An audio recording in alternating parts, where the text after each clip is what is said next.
kembali dipantau AC Milan bakal jadi pengganti si pembangkang Calhanoglu. Kepergian Hakan Calhanoglu yang membelot ke Inter Milan pada bursa transfer musim panas 2021 ditanggapi serius oleh AC Milan. Sejumlah nama dikaitkan untuk mengisi pos yang ditinggalkan pemain asal Turki itu. Mulai dari Isco, Papu Gomez, Donny van de Beek, Giannis Ceballos, hingga Hakim Ziyech. Tak cukup di situ, paling des nama Jesse Pulisic kembali masuk pemburuan. Petinggi AC Milan Paolo Maldini dan Ricky Massara dikabarkan kembali memantau situasi Pulisic yang kontraknya segera habis bersama Atalanta. Menurut Il Corriere dello Sport, Atalanta memantau Pulisic antara 8 hingga 10 juta euro atau 172 miliar rupiah.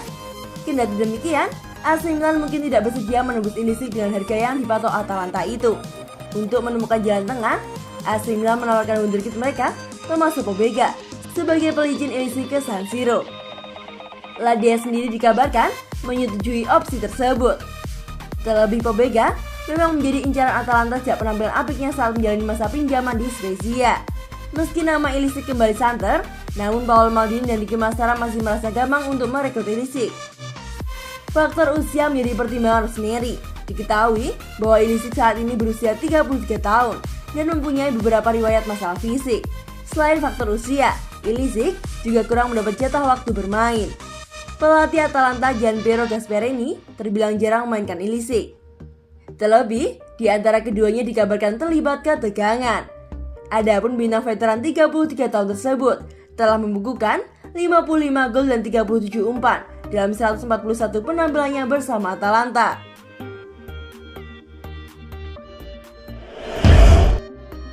Pengakuan Florian Thauvin batal gabung ke AC Milan bukan karena mata duitan. Florian Thauvin akhirnya angkat bicara mengapa dirinya memilih untuk tak menerima tawaran AC Milan dan memilih menjadi bagian dari klub asal Meksiko yaitu Tigres. Nama Florian Thauvin sempat digadang-gadang menjadi bagian AC Milan pada bursa transfer musim panas kali ini. Paolo Maldini selaku direktur tenis AC Milan bahkan sudah melakukan penawaran kontrak kepada pemain yang bersangkutan. Saat itu kabar yang beredar, pemain yang bergabung dalam skuad juara Piala Dunia Prancis 2018 ini sudah deal mengenai kepindahannya ke publik San Siro. AC Milan sendiri sangat mengharapkan kedatangan sang wingers untuk mengisi kekosongan. Adesam Castillo dijual. Terlebih lagi Rossoneri bisa menghemat biaya dengan tak perlu membayar bandrol kepada Marseille kala itu. Mengingat kontrak Florian Thauvin dengan Marseille usang pada awal Juni lalu.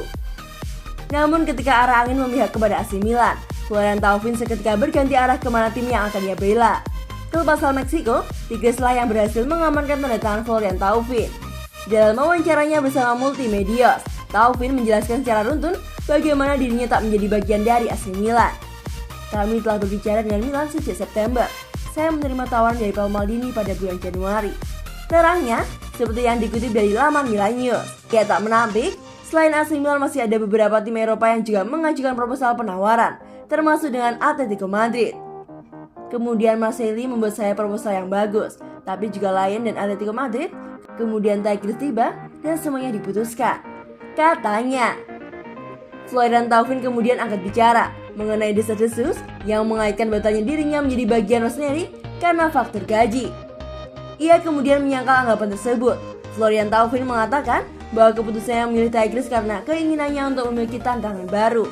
Saya tidak suka berbicara tentang uang, tetapi saya tidak di Meksiko untuk itu, juga di Prancis, Spanyol, dan Italia.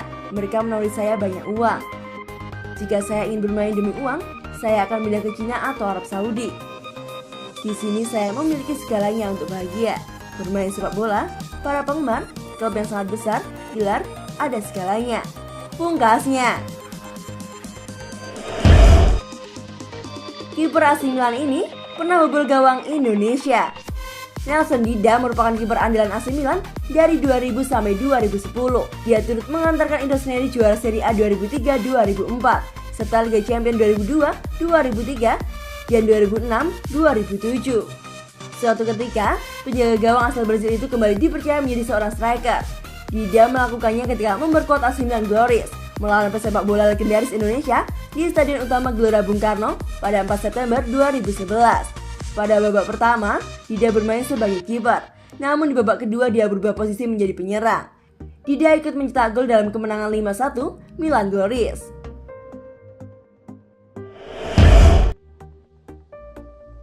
Nomor keramat para legenda AC Milan.